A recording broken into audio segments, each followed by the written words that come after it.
नमस्कार दर्शकों, सरकार ने बैक टू विलेज 4 की तैयारी कर दी है, कमेटी कॉन्स्टिट्यूट कर दी है। इससे पहले जब बैक टू विलेज 1 शुरू किया गया था और जो 2 पर आए थे, तभी पंच सरपंच ने कुछ डाउट्स जाहिर किए थे। उनका कहना था कि हम पहले बैक टू विलेज फर्स्ट में जो घोषणाएं सरकार द्वारा की गई थी उनको फुलफिल नहीं किया गया है और अब बैक टू विलेज 4 शुरू हो रहा है, जिसको रोहित कंसल जो IAS अधिकारी हैं वो इस कमेटी के चेयरमैन है।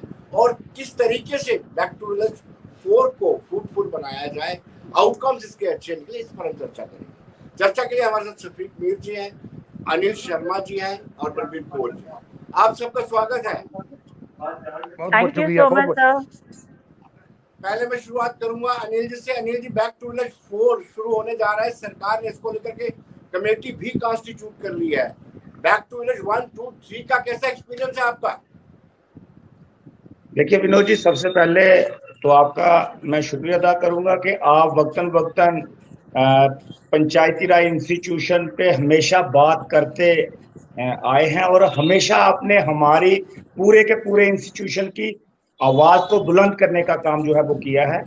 पहले का एक्सपीरियंस ये रहा है कि back to village first, back to village second और थर्ड ग्राउंड के ऊपर काम तो हुए हैं, लेकिन जब से ये ई टेंडरिंग का प्रोसेस शुरू हुआ है उसकी वजह से ग्राउंड के ऊपर थोड़ी दिक्कत जरूर आई है, क्योंकि बैक टू विलेज थर्ड के जो टेंडर लगे थे उसमें बहुत सारे काम जो हैं वो नहीं हो पाए। पूरे जम्मू कश्मीर की मैं बात कर रहा हूँ, क्योंकि पिछले दिनों कश्मीर जाने का मौका मिला तो वहाँ पे भी लोगों के एतराज जो हैं वो मिले।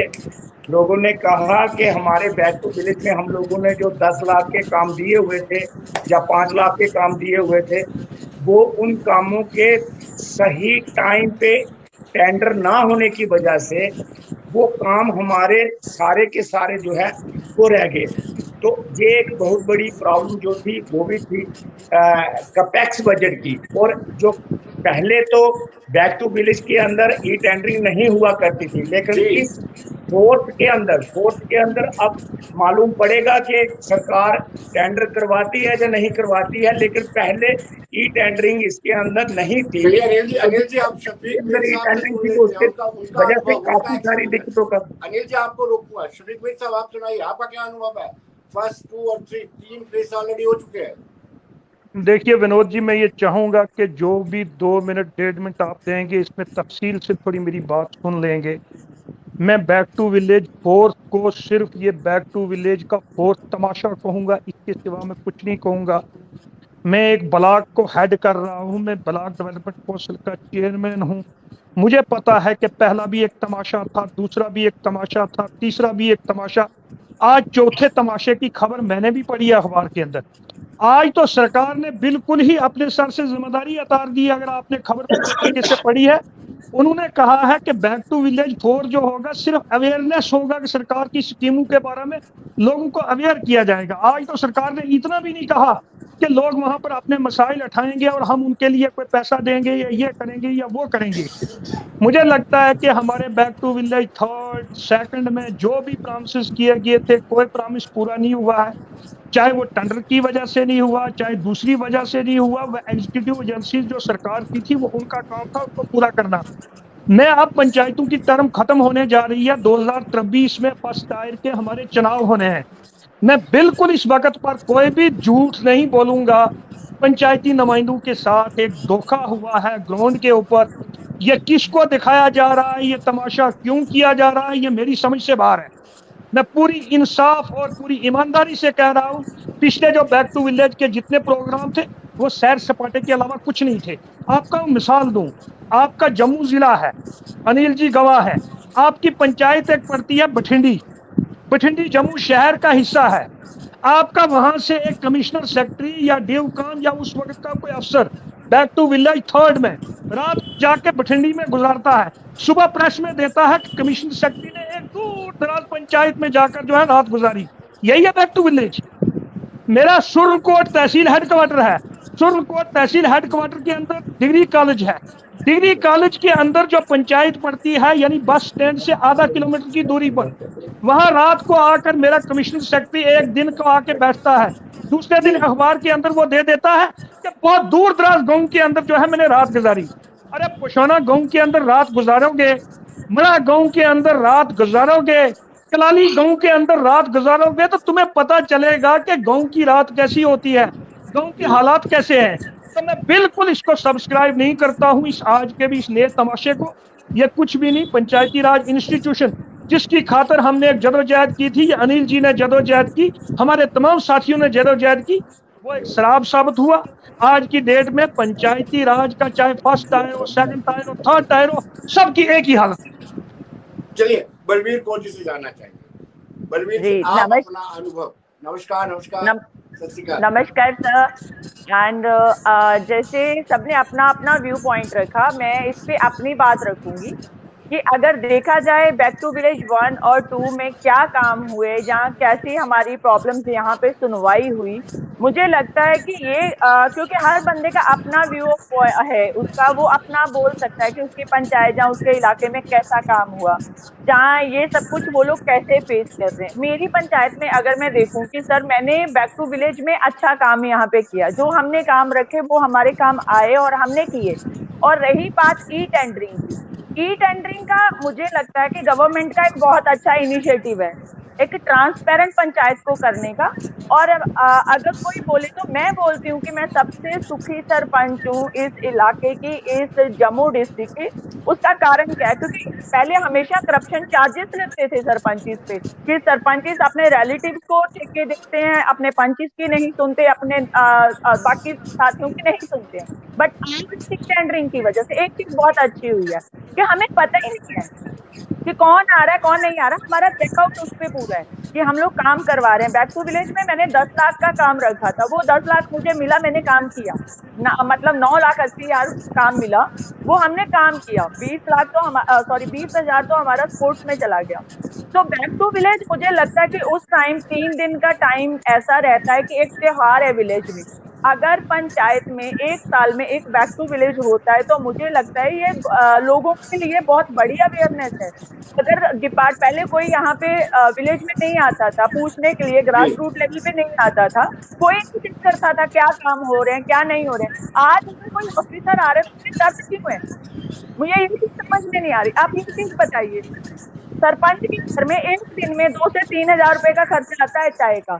अगर वही सरपंच ये एक सम्मेलन की तरह लेके उसको 3 दिन चले तो मुझे लगता है 1 साल का काम 3 दिन में हम लोग कर लेते हैं। कि जितनी भी स्कीम्स हैं जो सरपंच की जुबानी पता चलेंगी, हो सकता है लोग सोचें सरपंच हमसे कुछ हाइड कर रहा है। ये बैक टू विलेज का फायदा क्या है कि हम डायरेक्ट जाके उन डिपार्टमेंट वालों से बात कर सकते हैं, उन कंसर्न ऑफिसर से लोग डायरेक्ट जाके उनसे बात करते हैं, उनसे मतलब रूबरू होते हैं, अपनी प्रॉब्लम्स बताते हैं। उसमें सरपंच का लेवल नहीं होना चाहिए, उसको सरपंच को आगे नहीं होना चाहिए कि कुछ लोग मेरे तक नहीं आते सर, उनको लगता है कि सरपंच को बताएंगे तो शायद गांव में बात चले जाएगी। अपनी पंचायत की बात कर लूं, जब बैक टू विलेज होता है तो वो ऑफिसर के साथ वो लोग बड़े कंफर्टेबली बात करते हैं।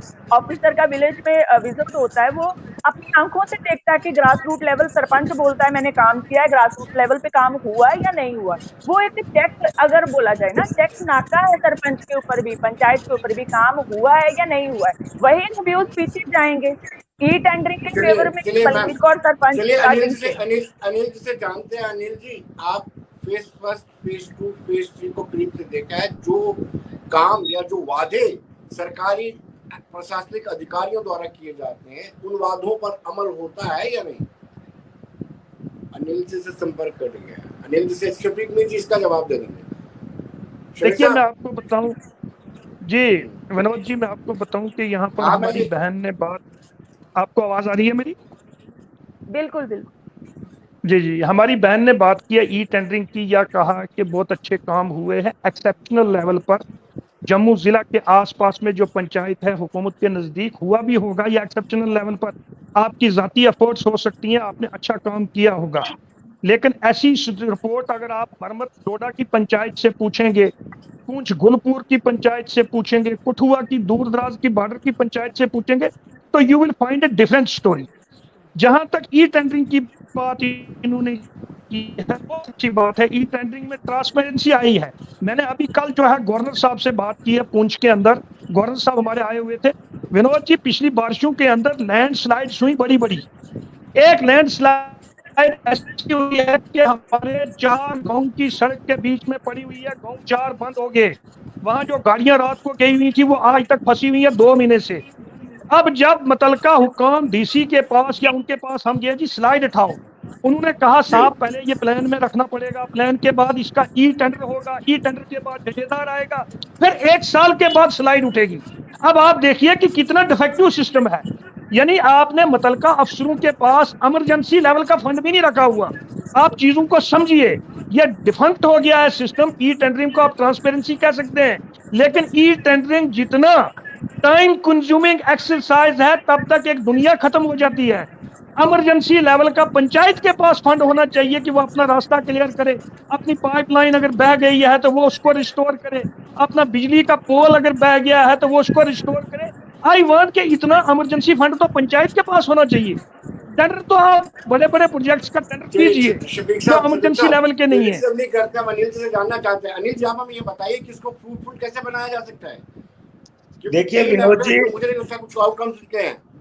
विनोद जी, जो शफीक साहब ने कहा मैं उसमें मुत्फिक हूँ, क्योंकि पिछले 6 महीने पहले मैं डुड्डू, बसंतगढ़ और उसके साथ साथ जो है बाकी इलाकों के अंदर मेरा जाना हुआ। वहाँ पे ये मुश्किलातें वहाँ पे बिल्कुल आ रही हैं। जो शहर के नज़दीक के जो पंचायतें हैं, जो डिस्ट्रिक्ट हेडक्वार्टर, जहाँ जहाँ डिस्ट्रिक्ट हेडक्वार्टर हैं, वहाँ के 10-12 किलोमीटर के पास पास जो पंचायतें हैं, वहाँ की कहानी जो है वो अलग है। लेकिन जो दूर दराज, पिछले दिनों में डिस्ट्रिक्ट शोपियन में जाना हुआ, वहाँ जैनापुरा ब्लॉक के अंदर, किल्लर ब्लॉक के अंदर, तो वहाँ इमाम साहब ब्लॉक के अंदर, तो वहाँ पे लोगों को बहुत सारी दिक्कतों का सामना करना पड़ रहा है। लेकिन इस चीज को हम लोग ये भी अप्रिशिएट भी करते हैं कि अगर गवर्नमेंट ऑफ इंडिया की तरफ से डायरेक्शन जो है जम्मू कश्मीर एडमिनिस्ट्रेशन को है कि जितने भी हमारे ऑफिसर साहबान हैं उनको डोर स्टेप पे जाना चाहिए, पंचायतों में जाना चाहिए, बात सुननी चाहिए। लेकिन सिर्फ बात सुनने से बात नहीं बनेगी, बात लोगों की जो डिमांड्स हैं उसको कुछ ना कुछ हल भी करना पड़ेगा।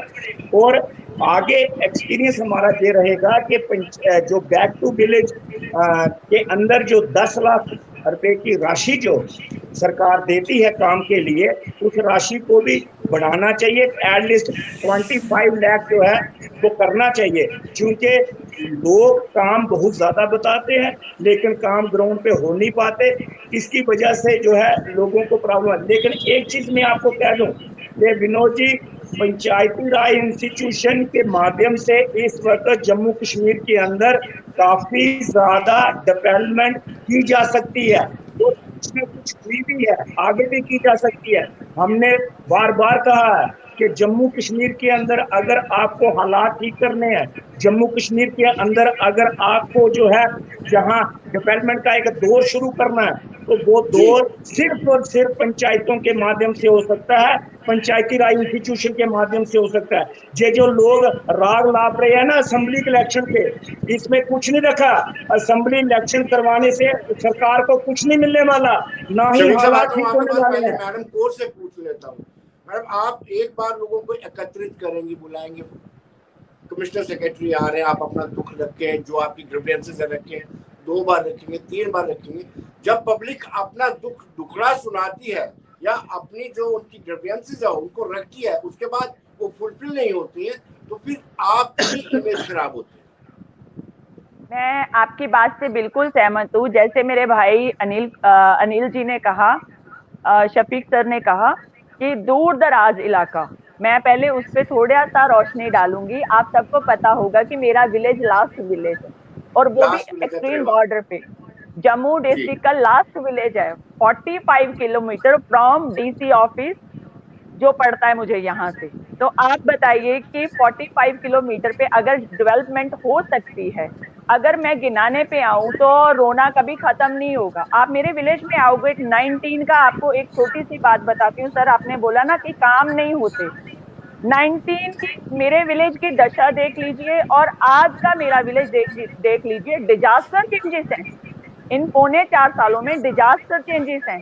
रोड्स हैं, कितनी हमारी मतलब कि जो होती है ना रिक्वायरमेंट, पानी को लेके, रोड को लेके, इलेक्ट्रिसिटी को लेके, हमारी तो आज फुलफिल हुई है। और हम लोग इतना मतलब, मैं आज कमरे में बैठी हूँ तो मैंने आज सच्ची में हॉलीडे रखा है कि आज एक दिन मुझे हॉलीडे चाहिए। मैं इसलिए रूम में बैठी हूँ। कहने का मतलब कि अगर हम डेवलपमेंट की बात करते हैं तो मैं ये नहीं कि मैं आपके टीवी चैनल पे ये चीज बोल रही हूँ, आप विलेज में आइए, आके देखिए कि लोगों के ग्रीवियंसेस जो हैं, हम लोग सरपंच पंच बना तो देते हैं बट उनके ऊपर चेक नाका हम लोग नहीं रखते। जब वो नहीं रहेगा, आज अगर मोदी जी ने वो चेक नाका रखा है, हमें प्रॉब्लम हो रही है, मुझे पता है बहुत सारे लोगों को प्रॉब्लम हो रही है, बहुत सारे लोगों के ठेके बंद हो गए, सब कुछ हो गया।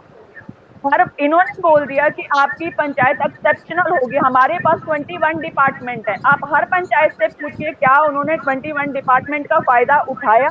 कोई सरपंच को ये चीज सबसे पूछिए कि किस डिपार्टमेंट, 21 डिपार्टमेंट एक विलेज में काम करे, किया किसी ने?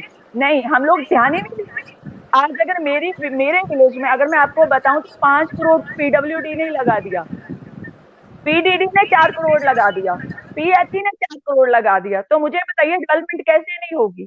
कहने का मतलब कि डेवलपमेंट जस्ट एक आरडीडी से नहीं होती है। 20 लाख 23 लाख का कैपेक्स का पैसा, उससे डेवलपमेंट नहीं होती है। आरडीडी अकेला डेवलपमेंट नहीं करता है। ये जब रूलर की बात करते हैं तो रूलर के अंदर 21 डिपार्टमेंट आते हैं और हर डिपार्टमेंट के पास अपना एक अलग से फंड है, अलग से स्कीम है।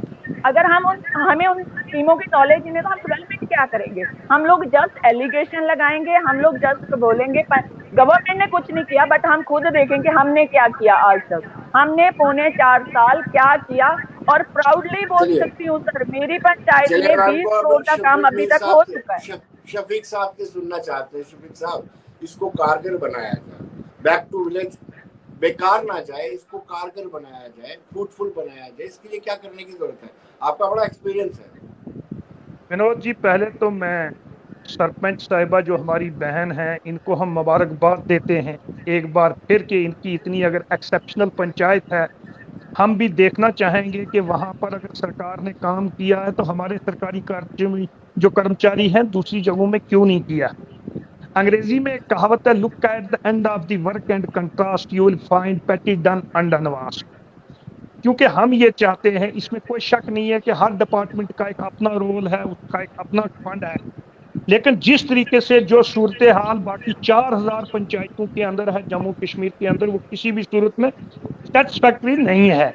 मैंने आपको पहले ही अर्ज किया है, हमने पहले ही आपको अर्ज किया है कि ठीक है जी, ट्रांसपेरेंसी आई है, ये चीजें आई हैं, वो चीजें आई हैं, लेकिन पंचायत एक ऑटोनमस इंस्टीट्यूशन भी है।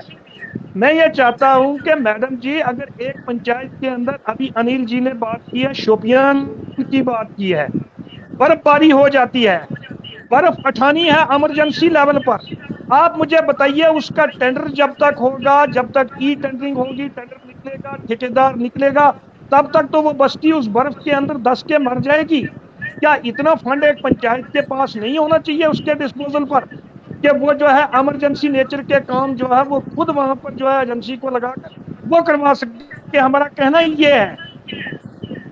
दूसरी बात रह गई कि मजमूई तौर देखा जाए, आज रख लीजिए, आज सरकार ने खुद ही कह दिया है, बैक टू विलेज 4 के बारे में जो खबर आई है आपने भी पढ़ी होगी, उसने कहा है कि ये सिर्फ सरकारी स्कीमों की अवेयरनेस के बारे में प्रोग्राम है, लोगों को अवेयर करना है। तो मैं कहता हूं कि this is not a developmental initiative, या सरकार को ऐसा वादा नहीं कर रही है कि हम आए हैं, लोग अपने काम बताएं, अपनी परेशानियां बताएं, हम उनको हल करेंगे। सरकार कहती है हम अपनी स्कीमों की अवेयरनेस देंगे। तो मुझे लगता है ये भी उनकी अवेयरनेस का एक प्रोग्राम होगा, सैर सपाटे का होगा, सिर्फ मैडम जी की पंचायत को छोड़ के वहां पर काम होगा, तो बाकी सूरत हाल ठीक नहीं है। शफीक साहब बड़े उदास है, मायूस हो चुके हैं back to village. Anil ji, आपसे जानना चाहूंगा, ई टेंडरिंग का विरोध किसी इसलिए तो नहीं हो रहा है कि जितने भी पंच सरपंच थे वो ठेकेदार बन गए थे, नेता बाद में, ठेकेदार पहले बन गए थे? देखिए विनोद जी, मैं आपको एक चीज बताने से पहले, मेरी बहन है जे कौर जी, मैं इनसे दोनों मिलकर क्या बहन को दबाने की कोशिश कर रहे हो? हर बात से मैं मुतफिक हूँ इनसे, इनकी हर एक बात से मुतफिक हूँ, क्योंकि जम्मू डिस्ट्रिक्ट से 40 किलोमीटर दूर रहते हैं। और जम्मू डिस्ट्रिक्ट से बिल्कुल पास प्लेन, मतलब जहां से साइकिल पे बैठ के भी अगर आदमी जाए तो इनकी पंचायत में पहुंच सकता है। तो इसलिए इनकी पंचायत की बात, तो जे अपनी पंचायत की बात बिल्कुल ठीक कह रहे हैं, जे इनका दुरुस्त है कहना। लेकिन हम जो बात कर रहे हैं वो 4129 पंचायतों की बात कर रहे हैं, हम एक पंचायत की बात नहीं कर बिल्कुल। रहे। और जम्मू से लेके करनाल तक, करनाल से लेके बनी बसोली तक, बनी बसोली से लेके बफलियाज पुशाना तक, हम वहां तक की बात कर रहे बिल्कुल। हैं। और हमारा कहना सिर्फ ये है कि अगर सिर्फ अनिल शर्मा की पंचायत चेक करनी होगी तो मैडम मैं आपको न्योता देता हूं, आप आ जाएं, शायद आपसे भी ज्यादा पैसा लगा होगा। अगर पुशाना पंचायत में आप जाएंगे शायद आपसे भी ज्यादा पैसा लगा होगा। मेरी पंचायत, आपकी पंचायत या शफीक मीर की पंचायत का इशू नहीं है। जहां पे इशू है 4129 पंचायतों का। हमें उन सरपंचों के बारे में सोचना है, उन पंचायत मेंबरों के बारे में मैम सोचना है जो लोगों को अभी तक पंचायती राज एक्ट का इल्म ही नहीं है, और ना ही सरकार ने उनको सही तरीके से बताने की कोशिश की है। सरकार जब भी, रूरल डेवलपमेंट डिपार्टमेंट जब भी कोई कोर्सेज करवाता है, जब भी कोई बात करवाता है, तो वो वही बात समझाने की कोशिश करते हैं जो अनिल जी, चीजें उनको फेवर बैक टू करती विलेज हैं। के माध्यम से ये प्रयास तो किया जा रहा है, अवेयरनेस तो करवाई जा रही है। आपको विनोद जी इतराज किस बिल्कुल बात? ठीक, बिल्कुल ठीक है, हम बैक टू विलेज का वेलकम करते हैं। हमने कभी विरोध नहीं किया, हमने कभी बाइकाट नहीं किया बैक टू विलेज का। हम कहते हैं बैक टू विलेज 4 आ रहा है, 5 भी आए, 6 भी आए, 7 भी आए, होता रहे जे। हमें तो पंचायतों को सशक्त करना है, हमें पंचायतों को एम्पावर करना है। लेकिन जो हमारी दूर दराज की पंचायतें हैं, जो जिन पंचायत मेंबरान को ज्यादा अवेयरनेस नहीं है, हमें उनके बारे में भी सोचना है कि कम से कम जो एक जेई है उनकी बात भी सुने, एक बीडीओ उनकी बात भी सुने, और जो बाकी अदायरे हैं, बाकी डिपार्टमेंट्स के, जिनकी 21 डिपार्टमेंटों की बात कर रहे हैं, और 21 डिपार्टमेंटों के लोग आज तक तो कभी भी पंचायतों के अंदर मीटिंग करने तक नहीं गए। तो इसलिए हम सबको मिलकर सिर्फ अपने बारे में नहीं सोचना है। और रही बात जो कंट्रैक्टर, जो ठेकेदारी की बात कर रहे हैं, जो ई टेंडरिंग की बात कर रहे हैं, हम उसका भी स्वागत करते हैं। हमें कोई इतराज नहीं है कि ई टेंडरिंग करवाएं, आप खुशी से करवाएं। लेकिन पंचायती राज एक्ट के अंदर जो हमारे प्रोविजन है कि 3 लाख तक आप ई टेंडरिंग नहीं करवा सकते। या तो पहले आप अपने कानून को, एक्ट को तरमीम करें, अमेंडमेंट करें, फिर ठीक है, क्योंकि हमें तो एक्ट पढ़ के चलना है, हमें तो अपने एक्ट की इम्प्लीमेंटेशन करनी है ग्राउंड पे। हमारा एक्ट ये कहता है, पंचायती राज अनिल जी और 1989 शफीक एक्ट, मीर जी कि दोनों ही उसमें मैडम को 3 लाख कंट्राडिक्ट कर रहे हैं। 3 लाख मैडम, तक आपके टेंडर खिलाफ नहीं तो होंगे। तरनजीत सिंह टोनी भी आगे थे एक दिन। काम करने वाले की मुखालफत होती है। तो इसलिए मैं दलवीर कोहली से पूछूं जी, जी सॉरी, जी सर, आपको याद है सॉरी, वो किस्सा याद है आपको? बिल्कुल याद है सर। ट्रांसफार्मर एंड याद आ सर गया? बिल्कुल बिल्कुल, और उसी का कारण है आज 24 आवर लाइट, जो बॉर्डर ने कभी 1 साल पहले नहीं देखी थी, आज 24 आवर लाइट हमारे बॉर्डर पे है। आप मानोगे, हमने 20 दिन हमने कैसे निकाले हैं रोड पे, और बलबीर कौर रोड पे रही है 20 दिन। और अगर 20 दिन मेहनत करी है तो पूरा बॉर्डर बेल्ट, सिर्फ त्रेवा पंचायत नहीं, सर ने बोला त्रेवा पंचायत, मैं आपको एक और चीज बताती हूँ, मेरे ब्लॉक में 10 पंचायत है। आप किसी भी पंचायत में आ जाइए, किसी भी पंचायत में आ जाइए, सरपंच से लोग नाराज हो सकते हैं बट डिपार्टमेंट से नाराज नहीं है, क्योंकि हर विलेज में काम हुआ है बैक टू विलेज का। क्योंकि बलवीर कौर अकेला अपनी पंचायत की नॉलेज नहीं रखती है, अपनी साथ वाली आए दाएं वाली पंचायतों को भी देख रही है। मैं एक चीज और सर इसमें इजाफा करूंगी, बड़ी अच्छी, अगर इस कंट्रोवर्सी में पढ़े तो बड़ी लंबी बहस हो जाएगी, मैं उसमें नहीं पढ़ती। अगर नहीं पढ़ती तभी काम हो रहे हैं, हम किसी की खामियां निकालते हैं बट अपनी चारपाई के नीचे कभी भी झाड़ू नहीं लगाते, वो बड़ी गंदी होती है।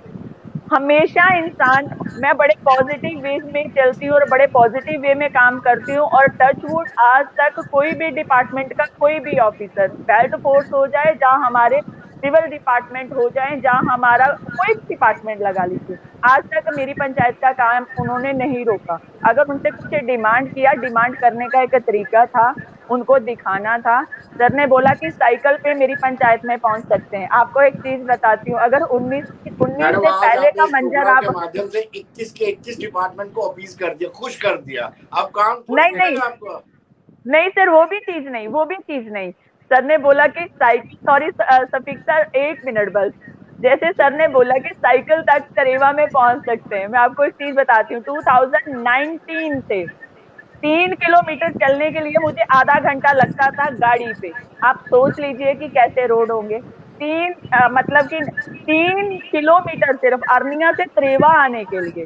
और ये मैं बात मतलब ऐसे नहीं बोल रही हूँ, मुझे भी अभी मैंने रिसेंटली अपने वर्क की पीपीटी बनाई, तब जाके मुझे भी डिजास्टर चेंज लगा। मैं तो भूल गई थी कि इतने काम किए हैं, वो चीजें मेरे दिमाग में नहीं थी। बट अब जब मैंने वो पीपीटी देखी, मैं आपको क्या बताऊं कि मतलब अपने खुद कितना काम किया है वो सारी चीजें। अगर हर पंचायत का मेंबर, ये नहीं है कि सबको नॉलेज नहीं है, सॉरी सर, 4.25 साल हो गए, आज भी हम रोना रोना, हमें स्कीमें नहीं पता, हमें नॉलेज नहीं है, हमें पंचायती राज नहीं पता है। 3-3 बार के सरपंच हैं, इस बार 3rd टाइम सरपंचिस आए हुए हैं, 2nd टाइम सरपंचिस आए हुए हैं। तो आज मेरा तो 1st टर्म है। अगर 1st टर्म में बलवीर कौर को पंचायती राज समझ में आ सकता है, तो मुझे लगता है 2nd और 3rd टर्म वाले को इजीली समझ आता होगा। बट कुछ को समझ आता है पॉकेट का राग। और सर, प्लेन इलाके की बात करती हूँ, आपने बोल दिया प्लेन इलाका, आपको ये चीज मैं बता देती हूँ, साथ में पाकिस्तान है और कोई भरोसा नहीं। 3 दिन पहले गोलाबारी हुई है यहाँ पे, मतलब फायर हुआ है। और आज वहां का 24 आवर हम लोग दहशत में है, 24 आवर। बट हम लोग जिंदा चलिए लोग हैं, हम लोग जिंदा चलिए दिल मैडम लोग जी, हैं, हम लोग खुश शफीक मीर रहते हैं। साहब घूर रहे हैं, मुझे कह रहे हैं मुझे टाइम नहीं दे रहे विनोद जी। शफीक साहब, क्या आपको लगता नहीं है नहीं नहीं, कि आप टाइम सेवेंटी दे थर्ड रहे हैं। अमेंड मैं मैडम जी से 73rd अमेंडमेंट मैं टोटल लागू अपनी हुआ है? बहन मैं You अपनी think? बहन सरपंच साहब से मैं एक सवाल पूछना चाहता हूँ। क्या आपका ब्लॉक बीएडीपी में आता है? बिल्कुल सर, बिल्कुल बिल्कुल आता है, आता है। विनोद बिल्कुल। जी, ये पॉइंट जरा नोट। ये जो जी, बीएडीपी है, ये बॉर्डर एरिया डेवलपमेंट है, फंड। इसके लिए। जी जी, बोलिए शफीक साहब, आपकी आवाज नहीं आ रही। अब सर वो बीएडीपी में चले गए। शफीक साहब, आपकी आवाज गुम हो गई। चलिए अनिल जी, तकनीकी प्रॉब्लम आ गई है, शफीक साहब की आवाज हमारे तक नहीं पहुंच पा रही है। जब तक वो जुड़ते हैं, आप हमें बताइए कि 73rd अमेंडमेंट इन टोटो क्या लागू हो पाई है? देखिए विनोद जी, 73rd अमेंडमेंट जो है गवर्नमेंट ऑफ इंडिया की तरफ से इस वक्त जम्मू कश्मीर के अंदर जो है वो लागू, हम ये कह सकते हैं कि 80% जो है 80% लागू हो चुकी है। अब 20% अभी भी लागू होना बाकी है, लेकिन काफी सारी चीजों पे वो लागू हो चुकी है। उसकी एग्जांपल जो है मैं आपको दे सकता हूं कि जहां बीडीसी के चुनाव जो है, डीडीसी के चुनाव जो जहां पे हुए, क्योंकि डायरेक्ट इलेक्शन 73rd का ही प्रोविजन था कि डायरेक्ट लोग वोट डालें, अपने डीडीसी चुने और फिर वो डीडीसी जो है अपना डीडीसी चेयरपर्सन चुने। ये 73rd का ही प्रोविजन था। और जो पंचायती राज एक्ट 1989 जो हमारा था, उसमें ये नहीं था, उसमें एक अलग प्रोसेस था। लेकिन अभी मैं 20% बकाया क्यों कह रहा हूं कि जो बीडीसी के इलेक्शन है वो भी डायरेक्ट चुनना बाकी है, वो भी लोग डायरेक्ट अपना बीडीसी चुनेंगे। तो इसलिए 73rd अमेंडमेंट जो है 20% अभी भी बकाया है, वो अभी लागू नहीं हुई। देखिए, एक चीज विनोद जी मैं और गुजारिश करना चाहूंगा। कई मरतबा क्या होता है कि हम एक्ट बना देते हैं, एक्ट लगवा देते हैं, अगर वो जी ग्राउंड पे इम्प्लीमेंट ना हो उसका बेमायने रहता है। हमारा पंचायती राज एक्ट 1996 में उनके उसके जो है वो रूल्स बन गए थे, लेकिन इम्प्लीमेंट जम्मू कश्मीर के अंदर नहीं हो पाया था। अगर पंचायती राज एक्ट 1989 भी हमारा इम्प्लीमेंट हो जाता पूरे का पूरा तो जम्मू कश्मीर के अंदर, तो जी। भी लोगों को आज ये मुश्किलातें नहीं झेलनी चलिए पड़ती। अनिल जी, एक शफीक मीर साहब जुड़ चुके हैं। शफीक मीर साहब बीओडीपी की तरफ गए थे, वो गायब ही हो गए बॉर्डर मैं, एरिया में। हाँ हाँ हाँ हाँ, असल में पता नहीं नेटवर्क का इशू बन गया। मैं मैडम जी जी से पूछ रहा था क्या आप आपकी पंचायत आपका ब्लॉक बीएडीपी में आता है? उन्होंने कहा कि बिल्कुल आता है। बीएडीपी के लिए स्पेशल फंडिंग होती है और पूरे डिस्ट्रिक्ट के अंदर जितने ब्लॉक बीएडीपी में हो, बॉर्डर एरिया डेवलपमेंट प्रोग्राम के अंदर हो, उनके लिए फंडिंग जो होती है वो दूसरे ब्लॉकों से ज्यादा होती है। यह भी एक वजह हो। जी जी जी जी जी बलबीर कौर जी रिप्लाई कर रही है शफीक साहब। बिल्कुल बिल्कुल शफीक सर, अभी चलिए, फिर उनका नेट का प्रॉब्लम है। मैं इसमें जी जी मुझे हंसी क्यों आ जी रही जी है, नेट का प्रॉब्लम मैं चल रहा है। एनीवे आपको बहुत बहुत मुबारक। लेकिन मजमूई तौर विनोद जी मैं आपको बताऊं, मजमूई तौर जो पंचायती राज सिस्टम जम्मू कश्मीर के अंदर है, अनिल जी ने भी खुद देखा है घूम के, हम भी हर जगह घूमते हैं, पंचायती राज सिस्टम उस नहज पर नहीं है जो ख्वाब देखा गया था। जो हमारे प्राइम मिनिस्टर ने जो ख्वाब देख के यहाँ पर ये इंस्टीट्यूशन खड़ा किया था, यहाँ की ब्यूरोक्रेसी ने उसको कामयाब नहीं होने दिया। इसी वजह से कभी इनको एक पार्टी ढूंढनी पड़ती है, कभी दूसरी पार्टी, कभी तीसरी पार्टी। इसीलिए इनको सियासी निजाम की जरूरत पड़ रही है। वरना प्राइम मिनिस्टर साहब चाहते थे कि नई लीडरशिप जम्मू कश्मीर की पंचायती राज इंस्टीट्यूशन से उभरेगी, जिसको एक मनसूबाबंद तरीके से ब्यूरोक्रेसी ने फेल कर दिया। चलिए ठीक है, लास्ट में आप कंक्लूड कीजिए। बिल्कुल जी, जी। सर, मैं जैसे सॉरी, मैं शफीक साहब आपकी एक बात का आंसर जरूर दूंगी। ये वैसे हमारी कन्वर्सेशन का सेशन नहीं था, ये बैक टू विलेज का था, बट स्टिल जी। मैं आंसर दूंगी। आज तक मेरी पंचायत में बीआईडीपी का एक भी काम नहीं हुआ, मैं ये भी आपको क्लियर कर दूं, क्योंकि यूटी के जब से 19 के बाद बीएडीपी का पैसा हमारा नहीं आया और यहाँ पंचायतों में बीएडीपी का पैसा नहीं लगा। लेकिन आप ऑनलाइन चेक कर सकते हैं कि त्रेवा पंचायत में बीएडीपी का कितना पैसा लगा। एंड सेकंड सर, मैं एक चीज और बताती हूँ कि अगर एक घर में माँ बाप से 4 बच्चे नहीं खुश हो पाते तो हम अपने प्राइम मिनिस्टर से कब खुश होंगे? ये तो इम्पॉसिबल है। नहीं, हम प्राइम मिनिस्टर से खुश हैं, प्राइम मिनिस्टर से हमें नाराजगी नहीं है, प्राइम मिनिस्टर साहब से हम खुश हैं। हम ये हैं कि आगे जो हमारे जम्मू कश्मीर के अंदर जो एजेंसी प्राइम मिनिस्टर साहब के ड्रीम को इम्प्लीमेंट करना था, उन्होंने उस लेवल पर नहीं अनिल किया। जी लास्ट में अनिल जी आप कंक्लूड कीजिए, और 1 मिनट में आप काइंडली 1 मिनट में कंक्लूड कीजिए, समय अलाउ नहीं कर रहा हमें, टाइम अलाउ। देखिए विनोद जी, सबसे पहले तो जो हमारे पैनल में बैठे हुए हमारे भाई और मेरी बहन, इन तमाम ने बहुत अच्छे तरीके से डिस्कशन जो है वो रखी, और आपका भी मैं मशकूर हूँ। और स्पेशली शुक्रिया अदा करना चाहता हूं प्रधानमंत्री साहब का, गवर्नमेंट ऑफ इंडिया का, और हमारे होम मिनिस्टर अमित शाह साहब, और खुसूसन तौर पे एक बार फिर से प्रधानमंत्री साहब का, और एनएसए हमारे जो है नेशनल सिक्योरिटी एडवाइजर के, इन 3 लोगों की बदौलत जम्मू कश्मीर के अंदर अगर पंचायती राज इंस्टीट्यूशन को कुछ मिला है, 3 टायर इंस्टीट्यूशन बना है, तो इन 3 लोगों की वजह से बना है। मैं आपके माध्यम से एक बार फिर से प्रधानमंत्री साहब को बहुत बहुत बधाई देता हूं कि इसी तरीके से हमारे पंचायती राज इंस्टीट्यूशन को जो है वो आगे बढ़ाते रहें, और असेंबली से आपको कुछ नहीं मिलने वाला, जो कुछ भी मिलेगा वो पंचायतों से मिलेगा। शफीक साहब आपका बहुत बहुत शुक्रिया, बलबीर बहुत बहुत मैडम आपका भी बहुत बहुत शुक्रिया, धन्यवाद। Thank you sir.